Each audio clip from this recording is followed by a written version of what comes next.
आप सभी का स्वागत है आपके अपने channel chalk and duster academy में एक बार फिर से। और आज 15 तारीख है 2023।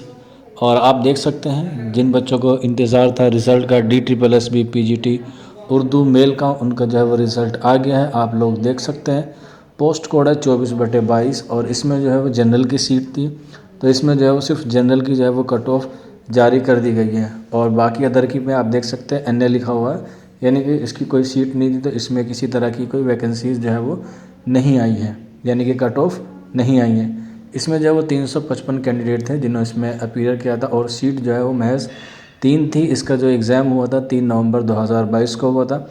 इसमें आप देख सकते हैं इसकी जो कट ऑफ है वो 83.92 गई है जनरल की। और आपको जो है वो इसमें 10 कैंडिडेट को जो है वो शॉर्ट लिस्ट किया गया है। अब इन 10 कैंडिडेट को जो है वो अपना ई-डोज़ियर अपलोड करना है। ई-डोज़ियर का जो प्रोसेस है वो आप लोग हमारी प्रीवियस वीडियो में जाकर देख सकते हैं, या फिर आपको जो है वो हमारे व्हाट्सअप नंबर 9045220432 के माध्यम से भी आपको बता दिया जाएगा।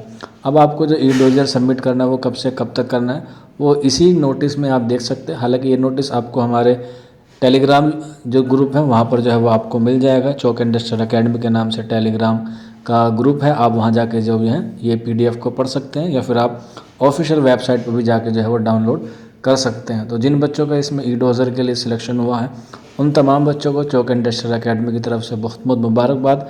अब जो है वो आपको अपना अगला प्रोसेस करना है और वो है आपका ई-डोज़ियर। तो चलिए फिर मैं आपको बताता हूँ इसके नीचे लिंक जो है, या कह सकते हैं जो आपको टाइम ड्यूरेशन दी गई है वो कब से कब तक दी गई है। तो आप देख सकते हैं यहाँ पर ई-डोज़ियर का जो लिंक है वो 15 दिन के लिए आपके पास वैलिड रहेगा, जिसकी जो स्टार्ट तारीख है 17 से लेके 31 तारीख तक जो है वो आप लोग इसे जमा कर सकते हैं। शुक्रिया।